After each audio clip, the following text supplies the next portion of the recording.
Tonight, we are going to confront something that most people have never truly allowed themselves to imagine. Not the darkness between planets, not the cold silence between stars. Something far deeper, far older, and far more absolute than either of those. We're going to stand at the edge of the void between galaxies and ask whether something as improbable, as brief, and as warm as a human life could somehow persist there. But here's what most people don't realize. The universe is not mostly stars. It is not mostly planets. It is not mostly anything we would recognize as a home. The universe is mostly nothing. A vast, almost incomprehensible ocean of emptiness, broken only occasionally. And we mean occasionally, across distances that would take light itself millions of years to cross, by the faint suggestion of matter. We look up at a night sky and we see stars, and we think, the universe is full of them. It isn't. If you were to take every star, every planet, every moon, every atom of gas and dust in the observable universe, and spread it evenly across all of space, the average density of the cosmos would be roughly 5 hydrogen atoms per cubic meter. 5 atoms. In a space the size of a large refrigerator. That is the universe we actually live in, not the postcard version, not the version in the photographs from the great observatories, where galaxies bloom like flowers in a garden. Those images are lies of proximity. They collapse 10 million light years into a single frame and make abundance look like the default. The default is emptiness. The default has always been emptiness. And somewhere in that emptiness, right now, tonight, there may be worlds drifting in perfect silence, without a sun, without a name, without anyone to wonder about them, except perhaps us. So tonight, we're going to follow a question wherever it leads. A question that begins as a thought experiment and ends, if we follow it long enough, as something that feels uncomfortably like prophecy. Can humanity survive without stars? Not as a metaphor, not as poetry, as a genuine physical, engineering, and biological question, with real numbers, real constraints, and real uncertainty baked into every answer we have. We're going to walk slowly into the dark, and I promise you, there is something worth finding there. Let us begin with the darkness itself. Not the darkness you know, not the darkness of a room with the lights off, or the darkness of a forest at midnight, or even the darkness of a field far from any city, where the Milky Way spills overhead like a wound in the sky. Those darknesses are all, in their own way, full of air, full of scattered photons bouncing from particle to particle, full of the faint thermal glow of objects that have been warmed by a star.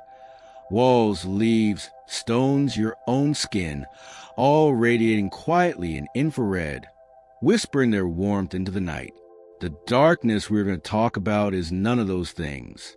The darkness between galaxies is a different category of experience entirely. Imagine, if you can, stepping outside the Milky Way. Not quickly, not in a spaceship traveling at any speed a human engineer has ever seriously proposed. Just imagine yourself there, standing in the intergalactic medium, which is a formal name astronomers give to the almost nothing that exists between galaxies. Look in any direction. The nearest large galaxy to our own, Andromeda, is approximately 2.5 million light years away. That means the light leaving Andromeda right now, the light that will eventually reach the space where you're standing, left its source when our ancestors were making stone tools on the plains of Africa. That light has been traveling unobstructed across absolute emptiness for longer than our entire species has existed. And here's the thing about that emptiness. It is not the emptiness of a vacuum chamber in a laboratory, which engineers work very hard to achieve and which still contains billions of stray molecules per cubic centimeter. The intergalactic medium is something far more desolate than any vacuum we have ever manufactured. On average, in the space between galaxies, there is approximately 1 hydrogen atom per cubic meter. 1 atom. Take a moment with that number. A cubic meter is roughly the size of a large washing machine. If you were to build a glass box that size and fill it with air from the room where you are right now, you would capture approximately 2.7 times 10 to the 25th power molecules. That is a number so large it is essentially meaningless to a human mind. It is a 26-digit number. It is more than the number of grains of sand on every beach on Earth by many, many orders of magnitude. In intergalactic space, that same glass box would contain one atom. One. And that single hydrogen atom would not be sitting still. It would not be bonded to anything. It would not be part of a molecule, or a dust grain, or a crystal, or any structure we might recognize. It would simply be there, alone, drifting at a velocity determined by the large-scale flows of matter in the cosmic web, in no hurry to meet anything, because there is nothing to meet. That is a medium through which any ship, any colony, any ark would need to travel if humanity ever chose, or were forced, to cross the void between galaxies. But the emptiness of the intergalactic medium is only the beginning of the problem. The deeper problem is light. Here on Earth, we are bathed in light in a way so constant, so total, so deeply woven into every system that keeps us alive, that we have almost no framework for imagining its absence. The sun delivers approximately 1,361 watts of energy to every square meter of Earth's upper atmosphere. That number is called the solar constant, and it is not just a number for solar panels. It is the engine of nearly everything. It drives the wind. It evaporates the oceans and lifts water into the sky to fall as rain. It fuels the photosynthesis that produces the oxygen in the air you are breathing right now. In this moment, as you listen to these words, it warms the surface of the planet to temperatures where liquid water can exist. It is, in the most literal sense of the phrase, the reason anything is alive in intergalactic space. That 1,361 watts per square meter drops to something that our instruments struggle to even measure meaningfully. At the distance of Andromeda, the light reaching you from our entire galaxy, the combined light of 400 billion stars, would be fainter than the faintest stars visible on a perfect night from a mountaintop on Earth. The combined electromagnetic output of our entire galaxy, seen from Andromeda, is a faint smudge, a ghost, a suggestion, and in the deep void, halfway between galaxy clusters, there is no nearby galaxy at all. There is only the cosmic microwave background. This is the oldest light in the universe. It was released approximately 380,000 years after the Big Bang, when the cosmos cooled enough for hydrogen atoms to form and space itself became transparent. Before that moment, the universe was opaque, a glowing plasma, dense and hot, through which no photon could travel freely. Then, in an instant that took 100,000 years, the fog lifted, and the light that was released in that moment has been traveling ever since. That light is everywhere, right now. It is passing through the walls of the room you are in. It is passing through your body. It is the background hum of the universe itself, reduced by the expansion of space from the roaring heat of a primordial fireball to a temperature of 2.725 Kelvin. That is approximately minus 270 degrees Celsius, 3 degrees above absolute zero. This is a floor. This is the coldest the universe is willing to let anything be. For now, everything, every object, every surface, every wall of every habitat, every unheated surface in the intergalactic void will tend, over time, toward this temperature. Not the temperature of a cold winter day, not the temperature of liquid nitrogen, the temperature of the edge of existence itself. Now pause for a moment and let that sink into you, because this is the environment we are asking about, not a hostile environment in the way that a desert is hostile or a deep ocean trench is hostile. Those environments are hostile in ways that we can fight with technology, with engineering, with ingenuity. The intergalactic void is not hostile in that way. It is simply indifferent. Absolutely, cosmically, and totally indifferent to whether matter arranges itself into something that thinks and breathes and wonders, or whether it remains a single hydrogen atom, floating alone in a glass box the size of a washing machine. The universe does not care about the difference. That is the first truth we need to sit with tonight. And yet, here is the thing that keeps astronomers and philosophers and engineers awake at night. The universe's indifference is not the same as impossibility. Indifference means the universe will not help you. It does not mean the universe will stop you. Those are very different things. And the question of whether we could survive in the void is, ultimately, a question about how much help we actually need. Look up at the night sky right now, in your mind. Every star you can see is a nuclear reactor, a gravitationally contained thermonuclear furnace, fusing hydrogen into helium, releasing energy at a rate so enormous that our largest weapons are toys beside it. And we depend on the nearest one so completely that we have almost never, in the entire history of our civilization, seriously contemplated what life would look like without it. But here is what I want you to notice. The stars are already, in one sense, irrelevant to the darkness between them. The darkness between stars is not waiting for the stars to fix it. The rogue worlds drifting through interstellar space are not waiting for adoption by a new sun. The hydrogen atom in the intergalactic medium is not waiting for anything. The void predates the stars. It will outlast the stars. And if life is to have any future beyond the brief, blazing Stelliferous Era we currently inhabit, the era of stars, which is already in its middle age, then life will need, eventually, to make peace with the dark. Tonight, we begin that conversation. So let us ask the engineer's question. Set aside, for now, the immensity of the distances. Set aside the question of how you would get there. Imagine that we have somehow arrived, a community of human beings, in some kind of habitat, floating in the space between stars, perhaps between galaxies. The ship or the colony, or whatever we choose to call it, has decelerated to stop, or as close to stop as anything in this universe ever truly reaches. There is no star within light years. There may be no star visible to the naked eye at all. What do you need to survive? The answer, at its most fundamental level, is not complicated. You need energy, matter, and time. Everything else, food, air, water, warmth, light, meaning, is a form of one of those three things. Matter is, relatively speaking, the easy one. The atoms that make up a human body, or a crop of wheat, or a liter of water, do not disappear. They cycle.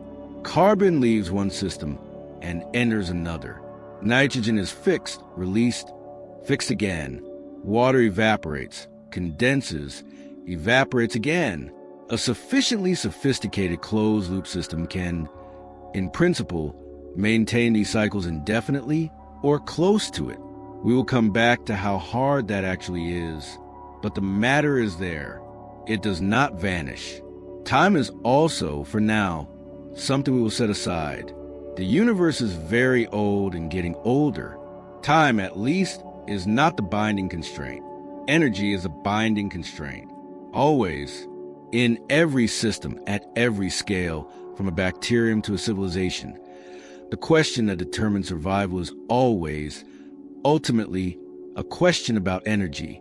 Where does it come from? How quickly does it arrive? How efficiently can it be used? And how long will the source last? Here on Earth, we have grown accustomed to an energy situation of almost surreal generosity. The sun delivers more energy to Earth in 1 hour than all of human civilization currently consumes in an entire year. In 1 hour, we do not earn this energy. We do not generate it. We simply exist close enough to an enormous thermonuclear furnace that its waste heat keeps our world above freezing, drives our weather, grows our food, and has powered every biological process on this planet for approximately 4 billion years. In the void, that gift is gone. So what do we replace it with? The first answer, and the most immediately achievable one, is nuclear fission. Fission is the process of splitting heavy atomic nuclei, typically uranium-235 or plutonium-239, and harvesting the energy released. We have been doing this since 1942. It is mature technology. It is, by the standards of human engineering, well understood, and the energy density of fissile material is staggering. A single kilogram of uranium-235, fully fissioned, releases approximately 80 terajoules of energy. That is roughly equivalent to the energy released by 20,000 tons of conventional explosive.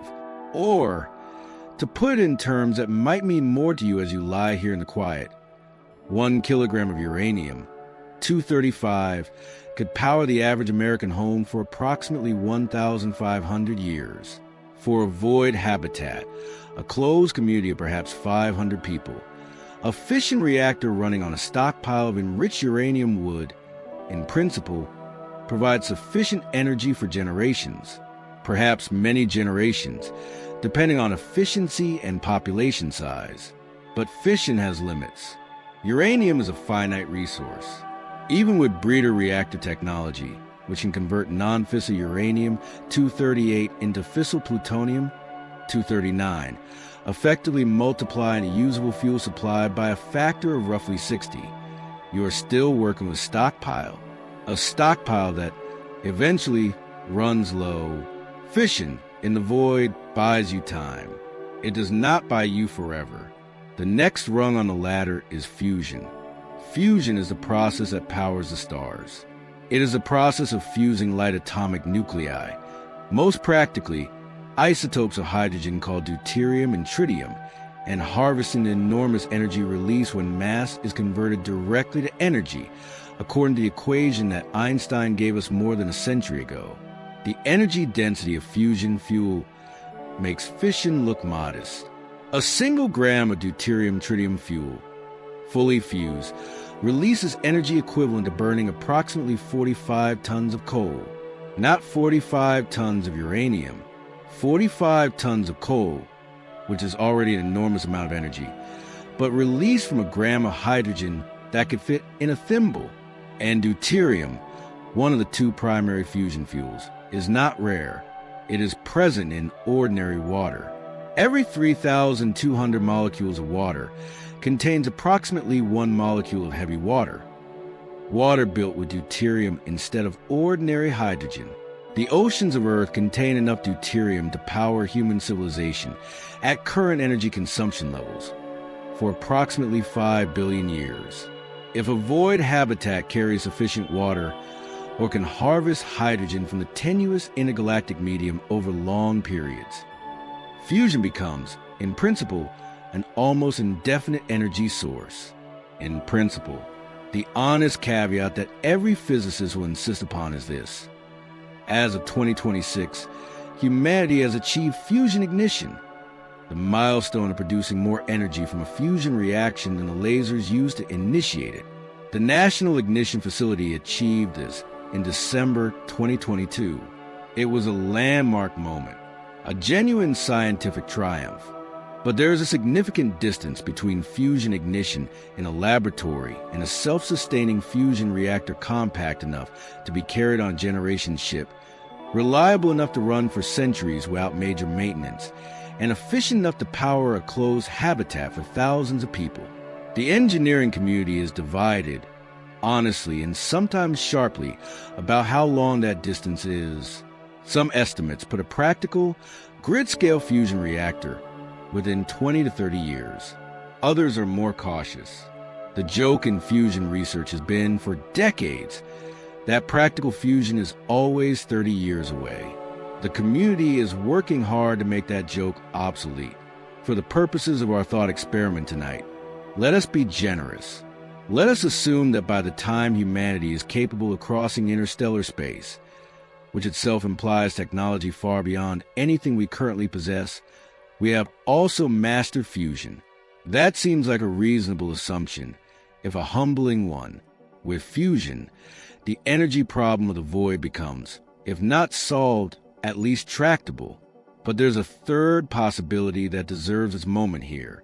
It is quieter than fusion, less dramatic, less flashy, and has already kept a spacecraft alive for nearly 50 years, crossing the boundary between our solar system and interstellar space. It is the radioisotope thermoelectric generator, the RTG. The RTG is an almost elegantly simple device. It takes a radioactive material, most often plutonium-238, which has a half-life of approximately 87.7 years, and uses a heat released by its natural radioactive decay to generate electricity through the thermoelectric effect.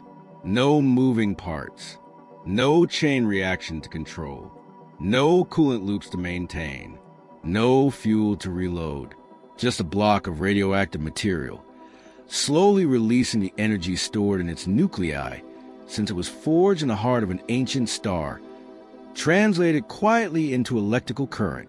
The Voyager probes have been running on RTGs since their launch in 1977. Right now, as you listen to these words, Voyager 1 is approximately 23 billion kilometers from the Sun, well beyond the heliopause in true interstellar space, and its RTGs are still producing enough power to keep its instruments alive. An RTG will not power a city, but it might power a life support system for a small crew across the distances at separate stars.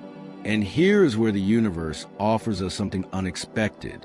Something has apparently been doing all along. In the dark, without asking our permission, there's a class of worlds, unattached to any star, drifting through interstellar space in total isolation, that may be keeping themselves warm using nothing but the slow, patient decay of radioactive elements in their interiors. These are the rogue planets, and they change everything about the question we are asking tonight. Because if a planet can stay warm without a star, if liquid water can exist on a world that has no sun, then the universe has already been running the experiment. The experiment of life without starlight may already have results. We just have not found them yet. Or perhaps, and this is a thought that tends to arrive at the edge of sleep, when the mind is loose and wide and the night has gone very quiet, perhaps we are not the first to ask this question. Perhaps something else, somewhere in the dark, asked it first. And perhaps the silence of the cosmos is not an empty silence at all. Perhaps it is the silence of an answer. We have come a long way in a short time. Let us rest here for a moment. Let us gather what we have found. We began in the void itself, not as a metaphor, but as a physical reality. We let ourselves feel, as genuinely as imagination allows, what the intergalactic medium actually is. 1 hydrogen atom per cubic meter, a temperature approaching the absolute floor of the universe, a darkness so complete that our word for darkness does not quite reach it. We understood that the starlight we take for granted, the 1,361 watts arriving at every square meter of our atmosphere, every second of every day, is not the universe's default setting. It is an exception, a local miracle, a brief abundance generated by the gravitational collapse of gas clouds into nuclear fire, sustained for millions to billions of years, and then inevitably extinguished. We understood that the void is not hostile to us in the way that a predator is hostile. It does not pursue us.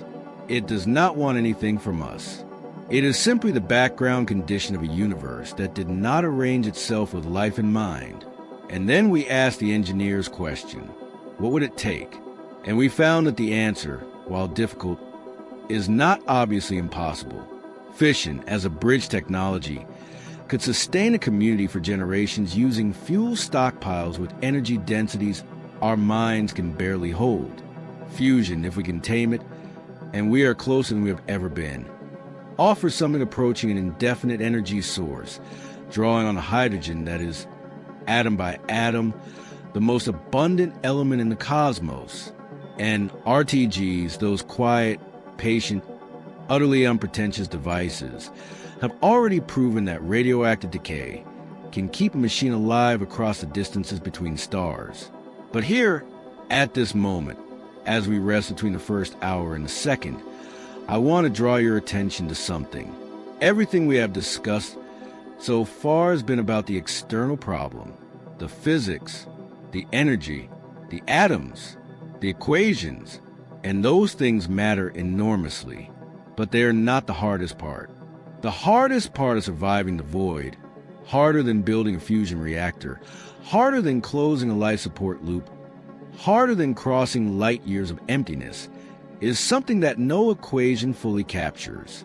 It is a question of what it means to be human in a place where no sun rises, where no season turns, where the sky above you is not a sky at all, but a wall, metal or ice or rock. And beyond that wall is a darkness so deep and so permanent that is no name in any language any human being has ever spoken.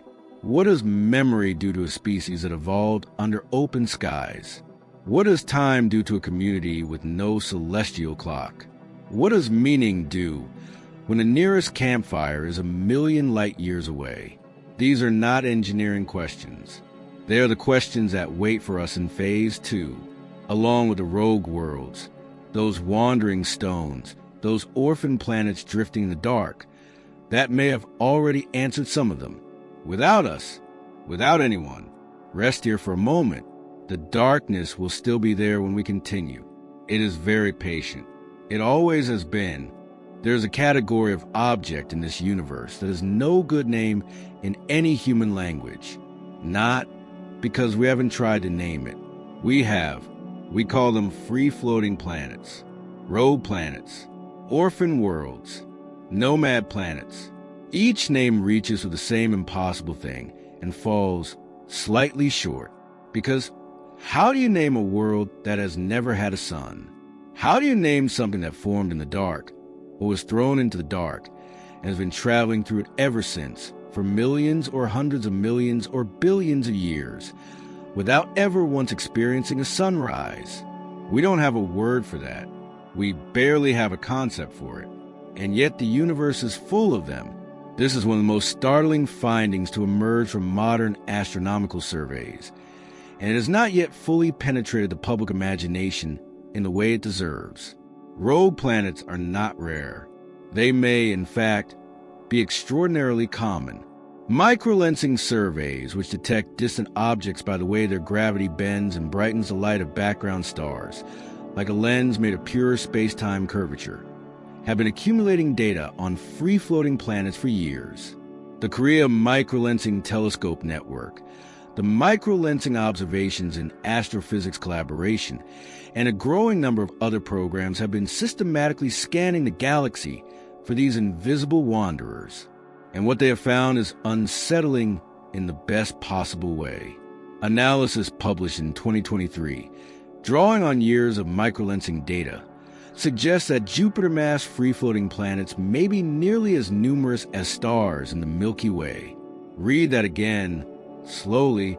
For every star you see when you look up at the night sky, every one of those 400 billion points of light spread across our galaxy, there may be a Jupiter-sized world drifting in the dark between them, invisible, sunless, and utterly alone. If we extend the estimate to smaller, Earth-mass rogues, which are harder to detect but statistically expected to be even more numerous based on planetary formation models, some researchers have proposed that free-floating planets could outnumber stars by a ratio of several to one. The galaxy we live in may be more planet than star. Most of its worlds may never have seen a sunrise. Let that settle over you like a blanket in the dark. Now, how did they get there? The answer, in most cases, is violence. Planetary systems are not born in the calm, orderly configurations we see in diagrams. They are born in chaos, swirling disks of gas and dust, collapsing under gravity, fragmenting into planetesimals, accreting into protoplanets, and then spending millions of years in a gravitational demolition derby as the young planets jostle and scatter and sometimes collide with one another. In the course of that process, it is not uncommon for one or more planets to receive a gravitational kick, a close encounter with a larger neighbor, or with a passing star, or with a combined gravitational influence of a resonant configuration that sends them careening out of the system entirely. Gone. Cast into the interstellar medium at velocities of tens of kilometers per second, never to return. Some rogue planets formed this way. ejected from young systems that were too crowded, too violent, too dynamically unstable to hold them. Others may have formed in isolation, collapsing directly from small gas and dust clouds in interstellar space, never having been part of a planetary system at all. Whether this mechanism produces Earth-mass worlds in significant numbers is still debated. The models are not fully settled, but the end result, however was achieved, is the same: a world, alone in the dark. Now let us ask the question that this whole evening has been building toward, quietly, in the background. Could such a world be warm? This is not an idle question. This is, in fact, one of the most important questions in the entire field of astrobiology, and the answer is significantly more interesting than you might expect. The naive answer is no. Without a star, a planet has no external heat source. Its surface temperature will converge, over time, toward the temperature of the cosmic microwave background, roughly 2.7 Kelvin, roughly minus 270 degrees Celsius, a temperature at which not just water but most gases freeze solid, where chemistry slows to a near standstill, where nothing we would recognize as life could operate. That is the naive answer. Here is the deeper answer. A planet is not just a surface. It is a body, a massive, layered, three-dimensional structure of rock and metal and, depending on its composition, ice and water, and perhaps much more. And inside that body, something is happening right now at this moment, inside the earth beneath your feet. Radioactive elements are decaying. Uranium, thorium, potassium-40, these elements, forged in ancient stellar explosions and supernova remnants and neutron star collisions, were incorporated into material that built Earth when our solar system formed. And they have been releasing heat ever since. Slowly, patiently, continuously. This radiogenic heating, combined with the residual heat from Earth's formation and the ongoing heat generated by the crystallization of the inner core, produces a total heat output from our planet of approximately 47 terawatts. 47 terawatts. That is roughly 3 times the total energy consumption of all of human civilization, flowing continuously out of the interior of the Earth. Right now, tonight, every night, every year, for billions of years past and billions more to come, on Earth, this internal heat is a minor curiosity, a geological force, certainly. It drives plate tectonics, fuels volcanoes, stirs a mantle, but thermally, it is completely overwhelmed by the sun.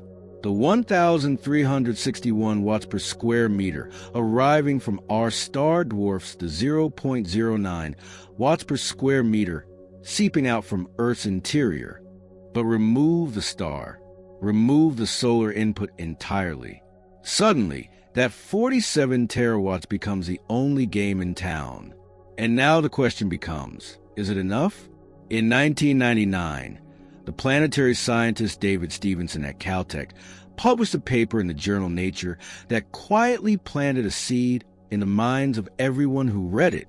The paper explored whether a rogue Earth-mass planet could retain enough internal heat and enough of a particular kind of atmosphere to maintain liquid water on or near its surface for billions of years. The atmosphere in question was not oxygen or nitrogen or carbon dioxide. It was hydrogen. Molecular hydrogen. H2, the lightest gas in the universe, and the most abundant element in the cosmos. Here is the key insight. Hydrogen is a greenhouse gas, not a powerful one, under normal conditions. It does not trap heat the way carbon dioxide or water vapor do at the concentrations we deal with on Earth. But under the right conditions, with a thick enough atmosphere, pressures of perhaps 10,000 times Earth's sea level pressure, hydrogen can trap enough of a planet's internal heat to raise the surface temperature significantly above the cosmic background.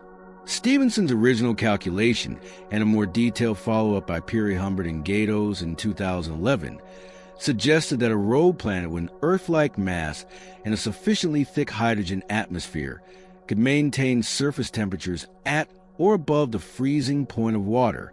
Not warm, not tropical, not comfortable by any standard a human would recognize, but above freezing, liquid water, on a world with no sun. Now, here's where the scientific community divides into camps, and where honesty requires us to present both sides.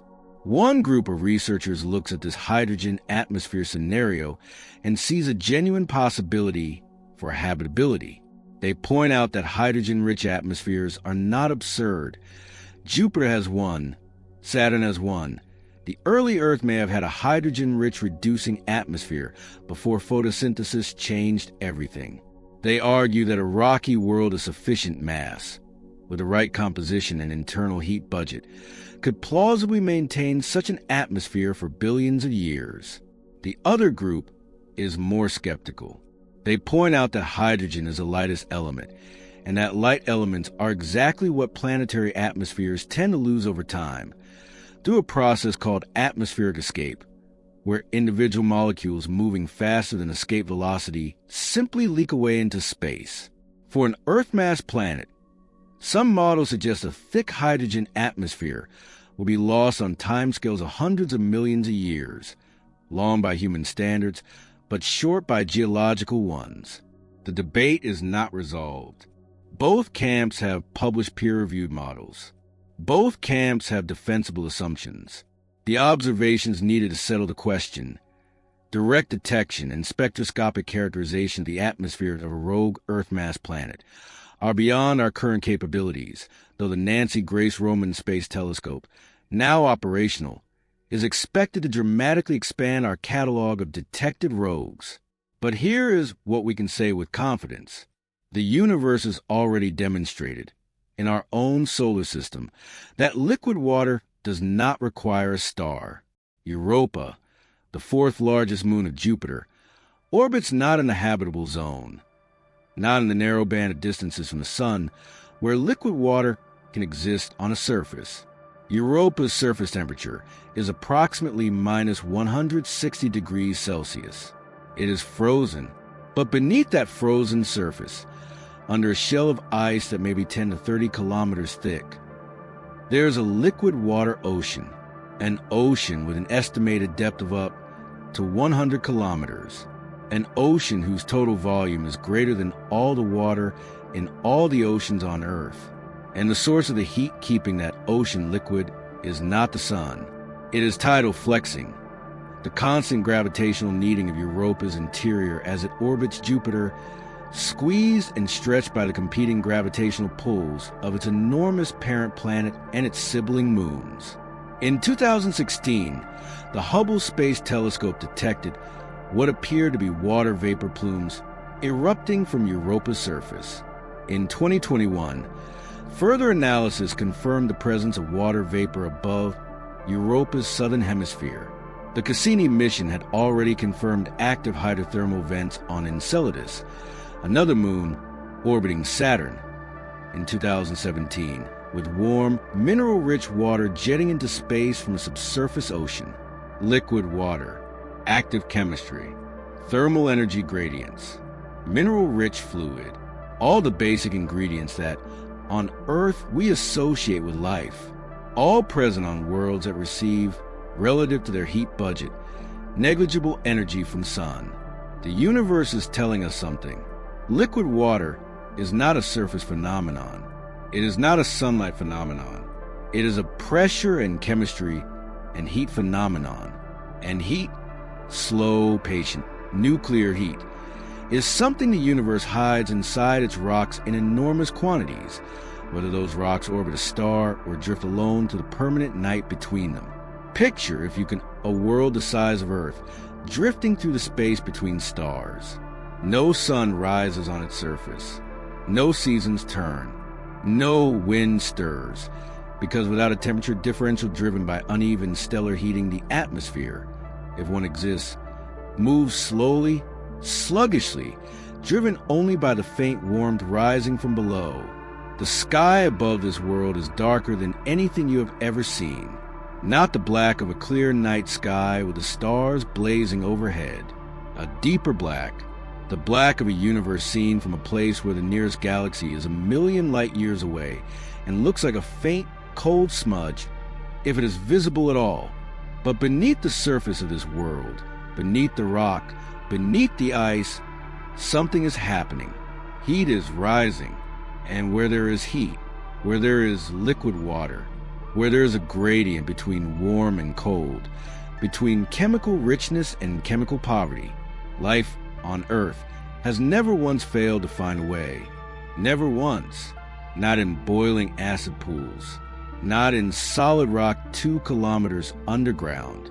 Not in the hyper-arid valleys of Antarctica.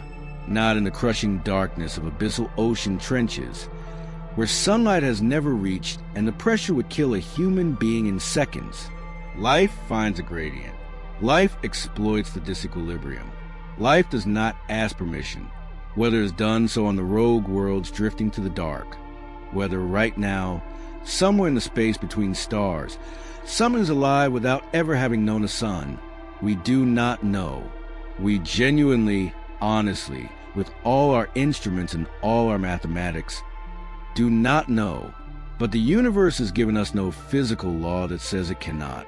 And that, in the quiet of this particular night, in the strange intimacy of thinking together about something so vast and so dark and so unknown, that feels like the most important sentence we have said so far. Now we must talk about us. Specifically, we must talk about what it would actually mean in metal and water and calories and psychology and genetics and time for a human community to survive not on a rogue world, not in the warm embrace of a subsurface ocean, but in a constructed habitat of their own making, traveling through or dwelling in the deep void. This is a generation ship question, and it is much harder than the rogue planet question, because a rogue planet, whatever its limitations, is a planet. It has mass, it has gravity, it has billions of years of geological processing behind it. It has a core that is still, after all this time, releasing the heat of its formation. A generation ship has none of those things. A generation ship is, at its most honest, a machine. A machine that must perform all the functions of biosphere, gas exchange, water cycling, food production, waste processing, temperature regulation, radiation shielding, structural integrity, continuously, without failure, for timescales that make our oldest civilizations look like a long weekend. Let us begin with the people. How many people do you need? This is not a philosophical question. It is a genetics question, and the answer is distressingly precise.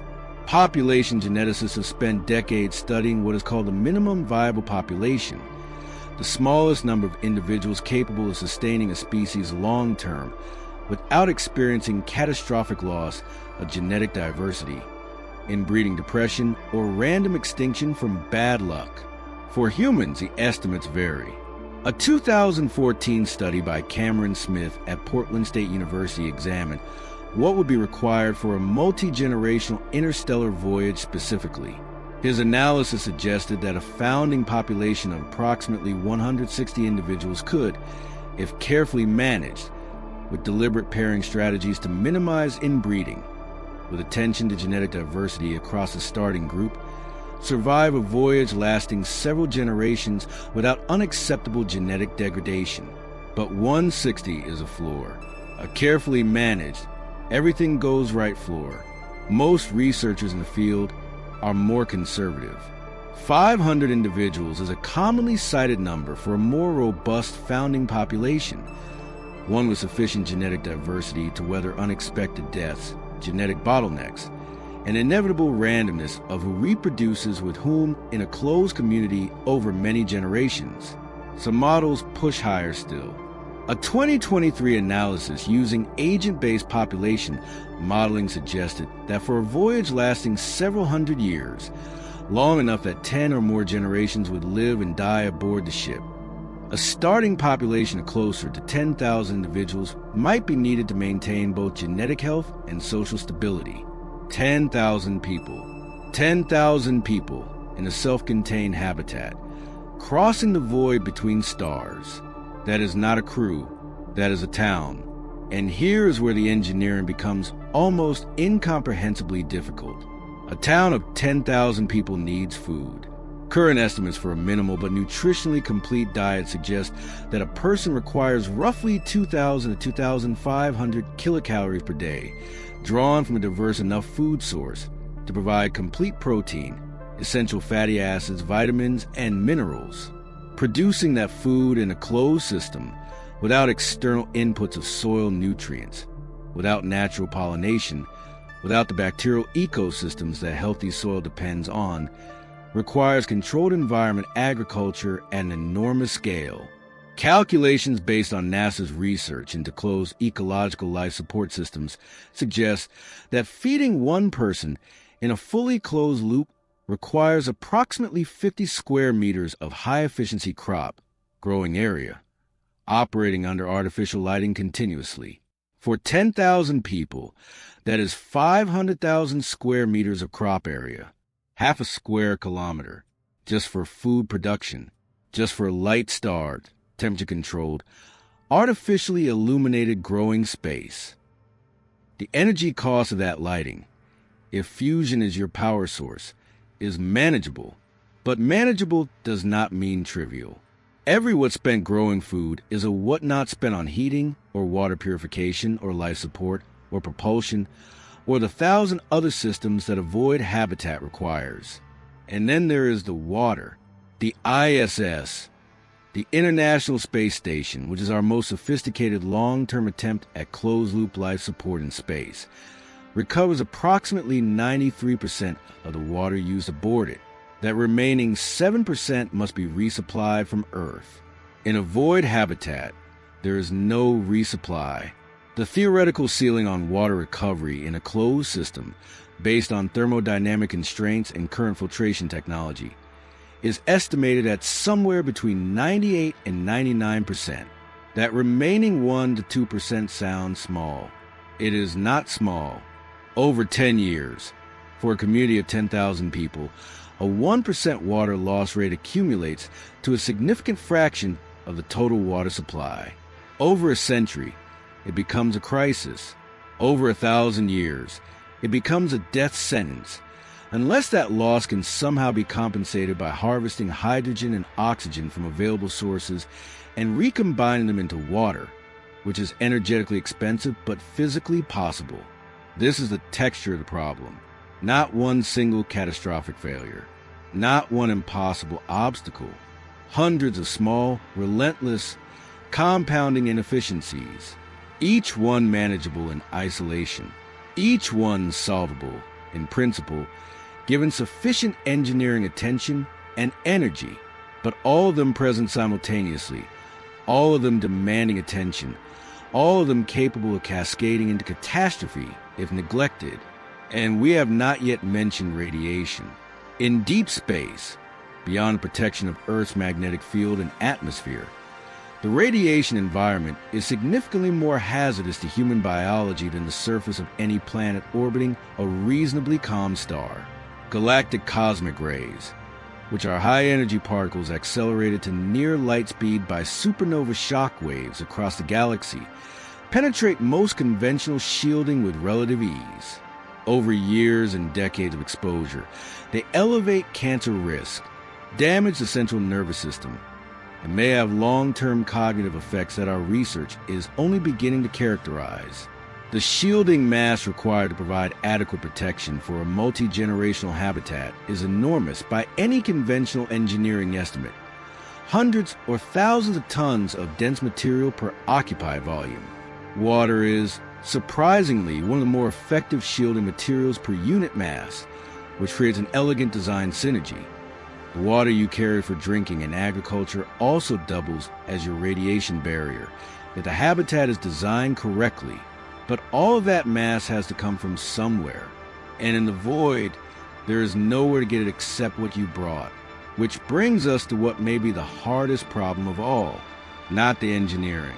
The engineering, as daunting as it is a set of problems with known physical parameters. You can write equations for it. You can run simulations. You can build prototypes and test them and fail, and learn and try again. The hardest problem is the community, the people, the lived, daily, generational reality of being human in a closed box in the permanent dark. Consider what you are asking of the people aboard such a habitat. Not just the founders, the people who chose this, who understood what they were signing up for, who had some frame of reference to the world they were leaving behind, but their children and their children's children, people who were born into the habitat, who have never known anything else, who have never stood on a surface under an open sky, who have never felt wind, who have never seen rain, people for whom the concept of a horizon is purely theoretical, for whom the word outside refers to a vacuum that would kill them in minutes. What does identity mean for such people? What does home mean? What does freedom mean in a place where the boundary of your entire world is a metal wall, beyond which lies a darkness that has no bottom? We have limited data on this. The closest analogs we have are long-duration space missions, Antarctic winter-over cruise, submarine deployments, and the various isolation studies that space agencies have conducted over the decades. What we know from those sources is sobering, though not entirely discouraging. Human beings can adapt to extraordinary confinement if they have meaningful work, genuine social connection, clear purpose, and, critically, some sense of agency, the sense that their choices matter, the sense that what they do each day is not merely survival for its own sake, but contribution to something larger. What we also know is that when those conditions break down, when purpose erodes, when social hierarchies calcify or fracture, when resources become scarce and competition replaces cooperation, human communities in isolation can deteriorate with frightening speed. The Mars 500 study, which simulated a 520-day Mars mission in a sealed habitat in Moscow, found that crew members showed significant increases in sedentary behavior, disrupted sleep patterns, and psychological stress as the mission progressed. And that was a simulation, with the knowledge that it would end with the ability to communicate in near real time with the outside world. A true generation ship would offer none of those reassurances. There is a project, more philosophical than practical at this stage, called the island analogy. Researchers studying generation ship psychology sometimes compare the social dynamics of a long-duration habitat to those of small island communities throughout human history. Islands that were settled sometimes by choice and sometimes by shipwreck, and then became isolated from the broader currents of human civilization. The history of such communities is mixed. Some thrived, some developed rich cultures, stable governance, and remarkable adaptations to their particular environment. Tristan da Cunha, the most remote permanently inhabited island on Earth, home to fewer than 300 people, located in the South Atlantic more than 2,400 kilometers from the nearest land, has sustained a community continuously since 1816, developing a distinctive dialect, a cooperative social structure, and a resilience forged by genuine isolation. Others collapsed, sometimes quickly, sometimes slowly, for reasons ranging from resource exhaustion to internal social conflict to the sheer psychological weight of having no exit. The generation ship planner must grapple with all of these histories, and they must design not just a machine, but a culture, a set of values and institutions and traditions and stories robust enough to survive not just one lifetime, but 10 or 50 or 500. They must design a civilization. In 2022, a team of researchers at the University of Florida published a paper using agent-based modeling to simulate social dynamics aboard a generation ship over a 300-year voyage. They found that the most stable outcomes arose in simulations where the founding population established flexible, adaptable governance structures, not rigid hierarchies, but systems that could renegotiate roles and responsibilities as circumstances changed. Rigid command structures, the models showed, were brittle. They held well under normal conditions and shattered catastrophically under stress. Perhaps that is not surprising. Perhaps, in fact, it describes something true about human communities in general, and the void simply makes the truth harder to avoid. There is one more thing that deserves its moment here. We have been discussing the generation ship as a vehicle, as a thing that travels, that crosses the void from one destination to another. But there's another model, a model that several serious thinkers have proposed, and that deserves consideration. What if the ship is not going anywhere? What if, instead of crossing the void in search of a new sun, the void itself becomes a destination? Some researchers have proposed that a sufficiently advanced civilization might choose to exist permanently in interstellar space, not as a transitional phase, not as a crossing between stars, but as a stable, long-term mode of habitation, moving slowly, harvesting hydrogen from the interstellar medium as fuel, stopping near rogue planets or cold brown dwarfs for resources, never settling, never rushing, existing in the void not as an emergency, but as a choice. This is a radical idea. It requires technology far beyond our current reach. It requires an almost complete reimagining of what a civilization is and what it is for. But it is not obviously impossible, and there is something philosophically important about it. It suggests that the question, can humanity survive without stars, might have a different answer depending on what we decide survival means. If survival means maintaining the exact conditions of life on Earth, transplanted unchanged into the void, then the answer is probably no.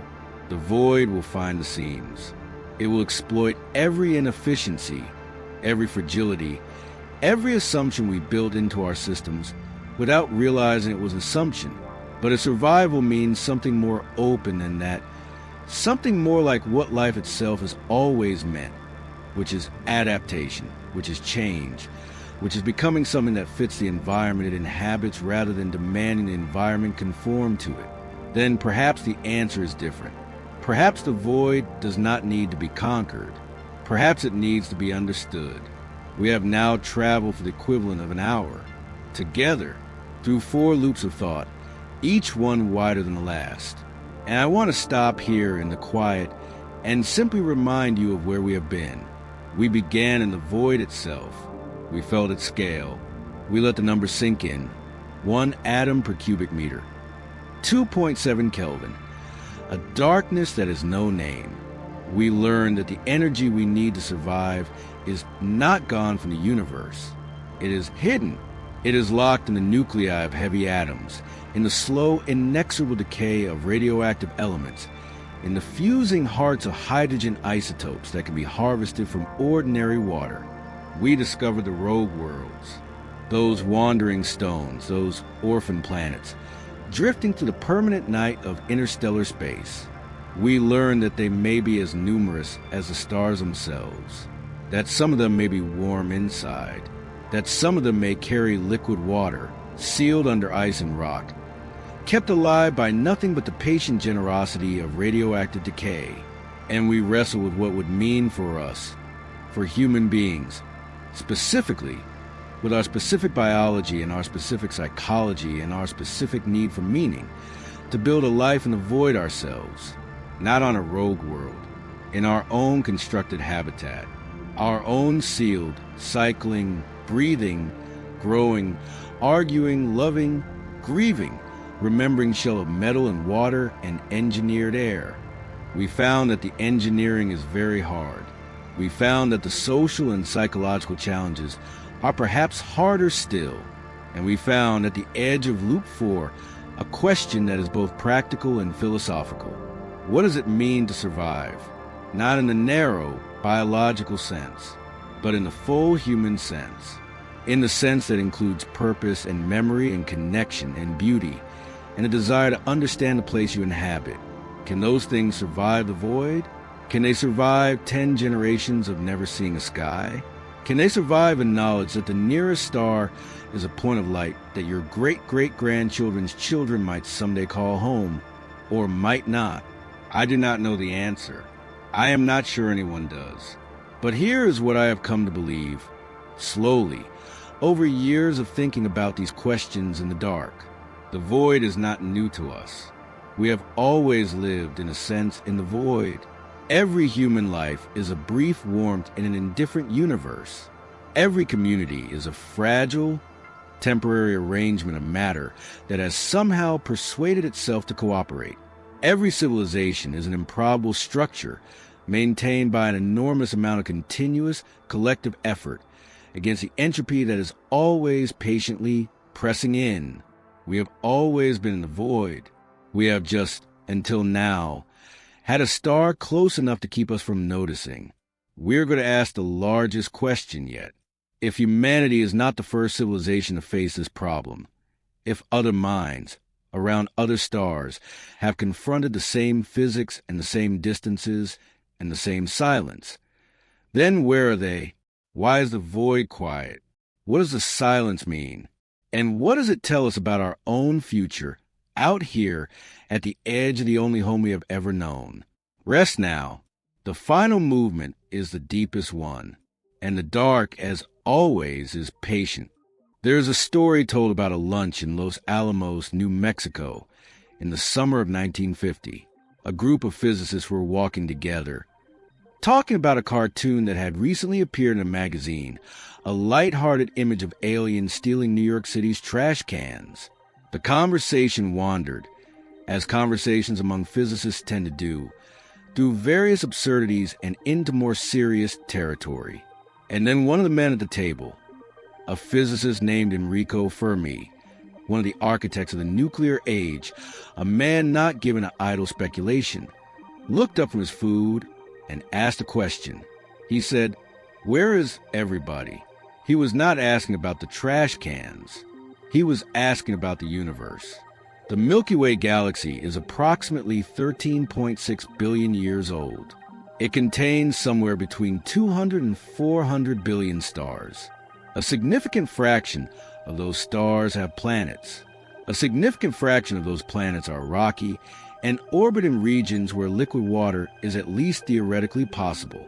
Given billions of years and billions of opportunities, the question of whether life, and eventually intelligence, and eventually technology arose somewhere other than Earth seems, on purely statistical grounds, almost impossible to answer with a confident no.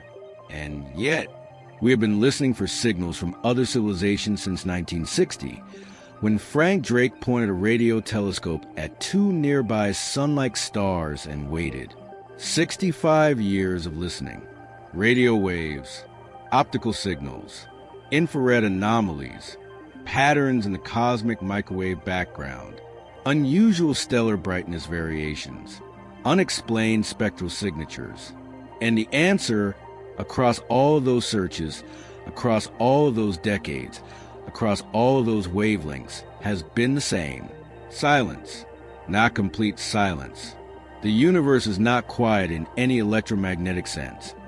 It hums and crackles and pulses with natural radio sources, with pulsars and quasars and magnetars and the faint background whisper of the Big Bang itself. But intelligent signals, deliberate transmissions, the kind of structured, information-dense patterns that could only be produced by a mind or a machine built by a mind. Nothing. The silence is known as the Fermi Paradox, though paradox may be too gentle a word for it. It is more than a puzzle. It is a confrontation, a place where the math of probability and the fact of silence stare at each other across a table and neither one blinks. Tonight, we are going to approach this paradox from a specific angle, not the general angle, not the full sweep of every hypothesis that has been proposed, but a particular, focused question that emerges directly from everything we have explored in the past hour. If technological civilizations can arise, and we are here, so at least one has, and if the physics of void survival are difficult but not obviously impossible, as we have spent this night establishing, then where are the void civilizations? Where are the ones who left? Where are the ones who built their arks and crossed the dark and survived, or tried to? Where is the evidence in the intergalactic medium of civilizations that came before us and went further than we have dared to imagine? The silence from this angle is not just a philosophical puzzle. It is a data point. And it is a data point we need to take seriously. Let's begin with what we would expect to see if void civilizations existed and have been active for long periods. In 2014, a team of researchers led by Jason Wright at Penn State University completed the first large-scale systematic survey specifically designed to detect waste heat from Kardashev Type 3 civilizations. Civilizations operating at the energy scale of an entire galaxy. The survey, known as GHAT, the Glimpsing Heat from Alien Technologies Project, examined 100,000 galaxies detected by the WISE Infrared Space Telescope, looking for the characteristic mid-infrared glow that would indicate a significant fraction of a galaxy's starlight being captured and re-radiated as heat by artificial megastructures. The results were published carefully with appropriate scientific caution.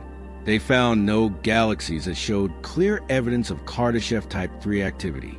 A small number, on the order of 50, showed mid-infrared excesses that were unusual enough to warrant follow-up investigation. Most of these have since been explained by natural astrophysical processes. A few remain unexplained, though the working assumption in the community is that natural explanations will eventually emerge.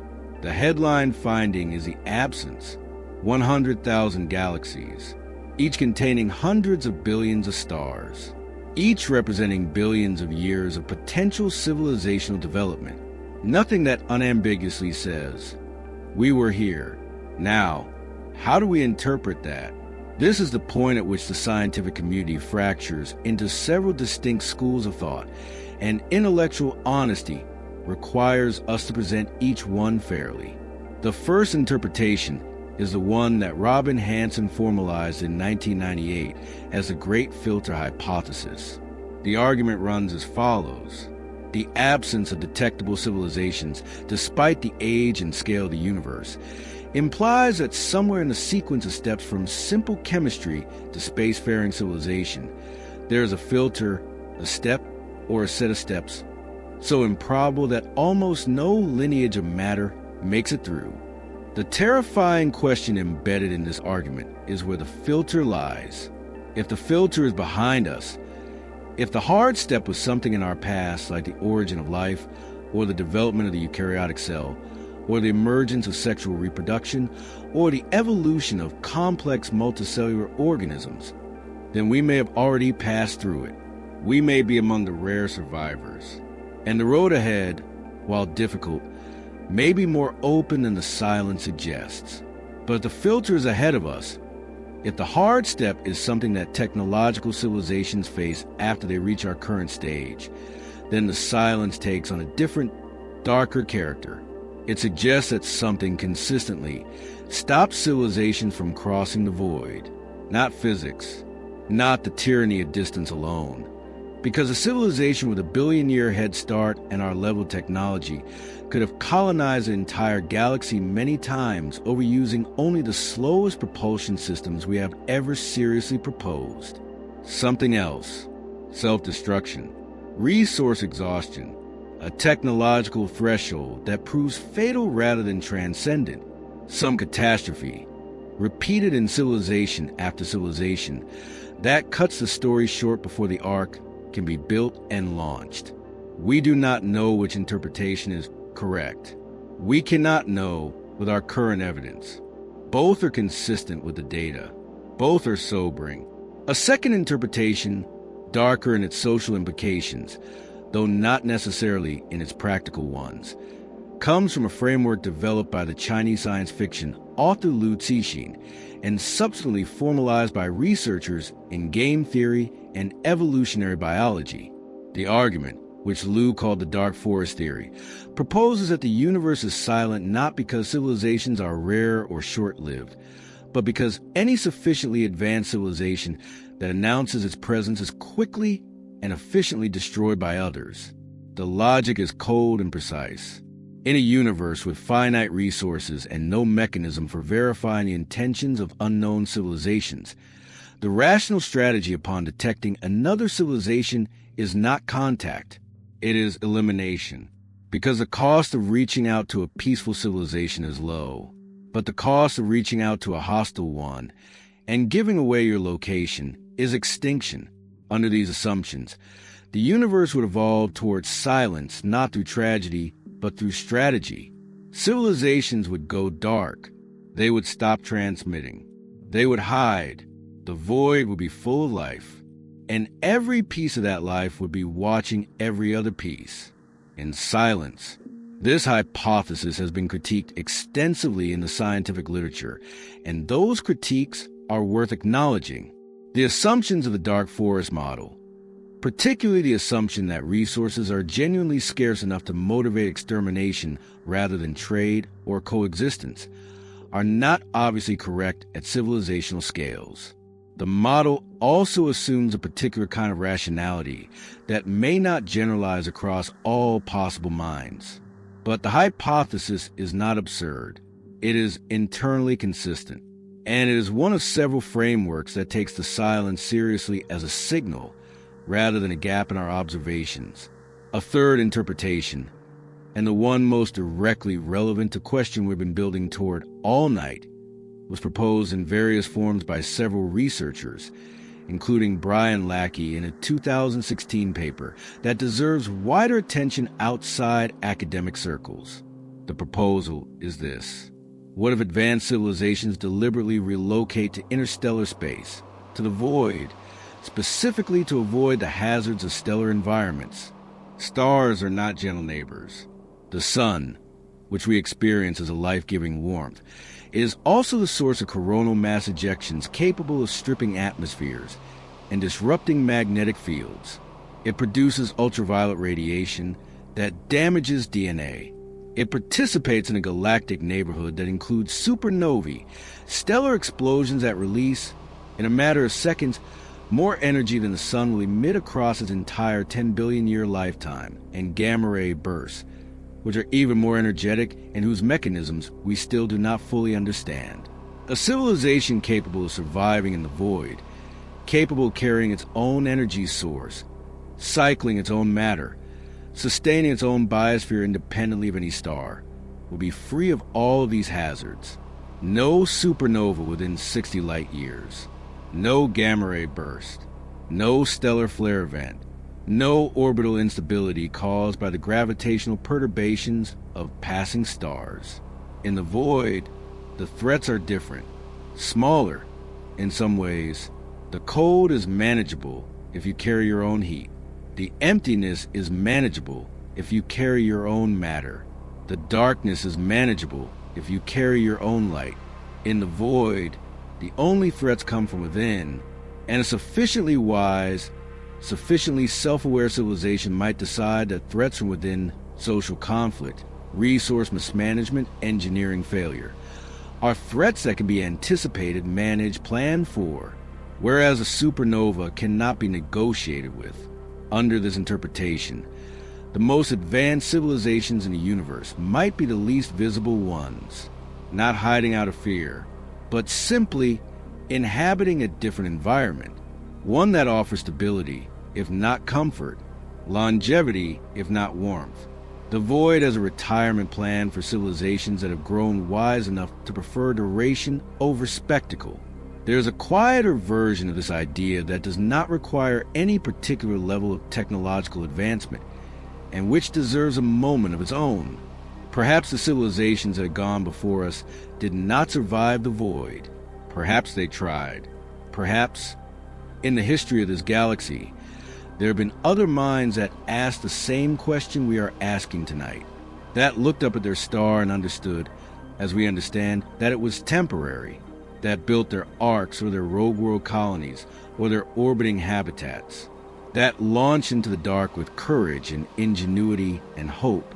And perhaps, one by one, they found a seam that couldn't be sealed, the cultural drift that couldn't be corrected, the genetic bottleneck that couldn't be avoided, the reactor that couldn't be repaired 10 generations into a voyage with no spare parts. Perhaps the void is already full of quiet monuments, dark ships still coasting between the stars, their power long exhausted, carrying the frozen remnants of civilizations that almost made it. We would not see them. They would not signal. They would simply drift. In the silence that Fermi noticed at lunch in 1950. In the silence that we have been sitting with together tonight. This is the most uncomfortable thought of the evening. Not because it is necessarily true, but because it is possible. And because it reminds us, more forcefully than anything else we have discussed, that the question of whether humanity can survive without stars is not purely a question about physics. It is a question about who we are, and who we are capable of becoming. The universe has set a test. It sets this test, apparently, for every civilization that reaches the point of asking the question. Most possibly do not pass. We have not yet taken it. And so we arrive at last at the final movement, the longest view, the one that begins not with what we can build or where we can go, but with where everything is going, whether we cross the void or not, whether we survive it or not, whether any civilization, anywhere, has ever managed it or not. The void is not an option. It is the destination for everything. Let us speak plainly about time. The universe is approximately 13.8 billion years old. The sun has been burning for about 4.6 billion of those years, and has roughly another 5 billion years remaining before it exhausts its hydrogen fuel and begins to expand into a red giant, a transformation that will, in the process, swallow Mercury, Venus, and quite possibly Earth. That is a long time. But it is not a long time in the context of the universe's total timeline. The last stars, the smallest, dimmest, most miserly red dwarfs, burning their hydrogen so slowly and so efficiently that they can sustain their fires for trillions of years, will not exhaust their fuel for approximately 100 trillion years. 100 trillion. That number is so large that our sun's entire remaining lifespan fits inside it 10,000 times. But even those last red dwarfs will eventually go cold. And after they do, after the last stellar fire gutters and fades, somewhere in a universe that is by then so old and so expanded and so dark that no word in any language we have ever spoken could describe it, the universe will enter what cosmologists call degenerate era, the era of remnants, white dwarfs, the cooling embers of stars like our sun, slowly radiating their stored heat into the void over trillions of years. Neutron stars, the compressed, spinning cores of massive stars that ended their lives in supernova explosions, city-sized objects of almost incomprehensible density, gradually cooling as their spin slows and their magnetic fields decay. Black holes, the final, absolute endpoints of massive stellar evolution, objects from which not even light escapes, persisting essentially forever by the standards of any timescale we have so far discussed. A civilization that somehow survived the death of all stars, that built its energy infrastructure around white dwarf cooling, around neutron star spin down, around the slow evaporation of black holes through the quantum process that Stephen Hawking predicted in 1974, and which bears his name, could, in principle, continue to exist for time frames that make the current age of the universe look like an afternoon. A stellar mass black hole evaporates through Hawking radiation in approximately 10 to the 67th power years. That is a number with 67 zeros after the 1. The current age of the universe is approximately 10 to the 10th power years. The black hole era is not slightly longer than the Stelliferous Era. It is almost incomprehensibly, almost insultingly longer. And at its end, when the last black hole has evaporated, releasing its final photon into a universe that is by then almost perfectly uniform, almost perfectly cold, almost perfectly empty, there will be, as best we can determine, nothing left. No gradients, no energy flows, no disequilibrium, no possibility of work or thought or life in any form we can currently conceive. The void will have won, not as an enemy, not as a conqueror, simply as a default condition of a universe that began in an extraordinary state of low entropy and has been, ever since the first fraction, the first second, slowly, inexorably returning to equilibrium. Now, there are those who refuse to accept this as a final word. The physicist Freeman Dyson, in a remarkable 1979 paper called Time Without End, argued that intelligence might find ways to persist even in the cooling cosmos. Not through biological life as we know it, but through increasingly sparse, increasingly slow computational processes, thinking thoughts across timescales so vast that a single thought might take longer than the current age of the universe. Dyson imagined a mind that hibernates for long periods and wakes briefly to process information, a mind that scales its metabolism to match the available energy, growing ever slower, ever quieter, but never quite stopping. It was a beautiful idea. Lawrence Krauss and Glenn Starkman challenged it directly in a 2000 paper, arguing that the accelerating expansion of the universe, driven by dark energy, which was discovered in 1998, and which Dyson could not have accounted for in 1979, places hard thermodynamic limits on the total amount of information any finite system can ever process, even given infinite time. The expansion continuously removes available energy sources from the causal reach of any finite civilization, they argued, eventually reducing the total possible computation to a finite number of thoughts, ever, for everything, for any mind that will ever exist anywhere in this universe. The debate between these positions has not been fully resolved. New theoretical frameworks, Roger Penrose's conformal cyclic cosmology, which proposes that the universe does not truly end but instead transitions into a new Big Bang when black holes have evaporated and the cosmos reaches a conformally flat state. The ekpyrotic model of Paul Steinhardt and Neil Turok, in which our universe is one of many embedded in a higher dimensional structure that periodically collides and resets, offer, in principle, escape routes from the finite thought conclusion. But these are theoretical frameworks. They are not confirmed. They may not be confirmable with any technology we can currently imagine. And the honest position, the scientifically defensible position, is that we do not know whether the universe has an end in the meaningful sense, or whether there is something beyond the end, or whether the concept of beyond even applies to a boundary that is not spatial but temporal. We are standing at the edge of what physics can currently say, and in that edge, in that uncertainty, there is something important. It is not despair, it is scale, the scale of what we are embedded in, a universe 13.8 billion years old, heading toward a future so vast that our most extreme numbers barely reach its first chapters. A universe that made stars, and in those stars forged the elements that became planets, and in those planets permitted chemistry to assemble itself into biology, and in that biology produced, eventually, minds capable of sitting in the quiet of an evening and wondering about their own origin and their own fate. That is not nothing. That is, in fact, the most extraordinary thing we know of. And here is what I want to say gently as this night draws toward its close. We have spent this entire journey asking whether humanity can survive without stars. The physics says possibly. The engineering says extraordinarily difficult, but not obviously impossible. The biology says liquid water can exist without starlight. Life exploits any available gradient. The psychology says meaning is not given by the environment. It is made by the minds inside it. The cosmology says the void is not the end of the story, but it is the direction of all stories.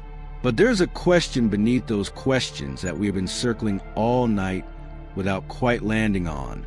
Not whether we can survive the void, but whether we deserve to. Not in a moral sense. Not in the sense of some cosmic tribunal assessing our worthiness. In the sense that survival, at the scale we are discussing, survival across the death of stars, across the emptiness between galaxies, across the deep future of a cooling cosmos, requires something more than engineering. It requires wisdom. the ability to build not just machines at work, but communities that endure, not just reactors that run, but cultures that remember why they are running, not just closed-loop life support systems, but closed-loop meaning systems, ways of sustaining the inner life of a civilization against the long attrition of the void. And wisdom is the one thing we cannot engineer. We cannot calculate it. We cannot simulate it. We cannot blueprint it. The way we blueprint this evening together. Wisdom is what remains when all the information has been processed, and the question is still open. Wisdom is what knows the difference between a problem to be solved and a mystery to be inhabited. Look at where we are right now. Not in the void, not on a generation ship, 10,000 years from the nearest star, not on a rogue planet, sealed under ice, warmed by the decay of atoms that were made in stellar explosions before our sun was born. Here, on the surface of a planet that orbits a living star, a star that rises every morning and has, without fail, without a single exception, risen every morning for 4.6 billion years. A planet wrapped in a thin, improbable, extraordinarily delicate layer of gas that is precisely the right composition, at precisely the right pressure, at precisely the right temperature, to sustain liquid water on its surface and complex chemistry in its oceans, and eventually life. Not just life. Thinking life. Life that can look up at the stars and ask where they came from. Life that can look into the void between galaxies and ask whether it could survive there. Life that can, in the quiet of an evening, sit with questions too large for any single mind and find, in the sitting, something that resembles comfort. We are that life. You are that life. Right now, listening to these words in the warmth of wherever you are, with your particular weight pressing into your particular mattress or chair, with your particular version of the quiet of this particular night surrounding you. And what I want to leave you with at the end of this long journey into the dark is this. The void is real. It is vast, and it is cold, and it is indifferent, and it is coming. Not for us, not tonight, not in any time scale that has any personal meaning for any human being now alive, but it is coming. For the sun, for the stars, for everything we have ever pointed a telescope at and called beautiful. The darkness is the rule. The stars are the exception.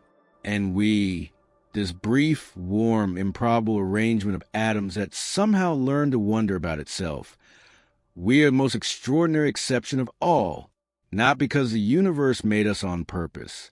There is no evidence it did. Not because we are at the center of anything. We are not.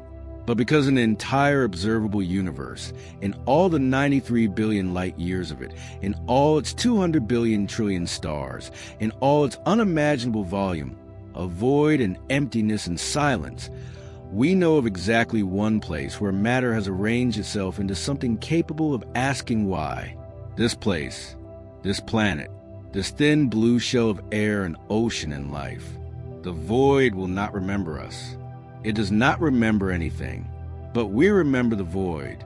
And in that asymmetry, in that small, fierce, absurd asymmetry, there is something that feels, if you hold it carefully, like meaning, not the meaning that was handed to us, the meaning we made, in the dark, as always, together. Consider the rogue planet, drifting out there tonight, right now as you breathe, somewhere between the stars. No sunrise has ever colored its sky. No moon pulls its oceans. It has no oceans, perhaps. Or perhaps it has vast ones, sealed under ice so thick and dark that no surface creature could ever imagine what lies below. It has no name. No one has loved it. No one has written poetry about it, or drawn pictures of it, or stayed up too late wondering about it, except us, except tonight.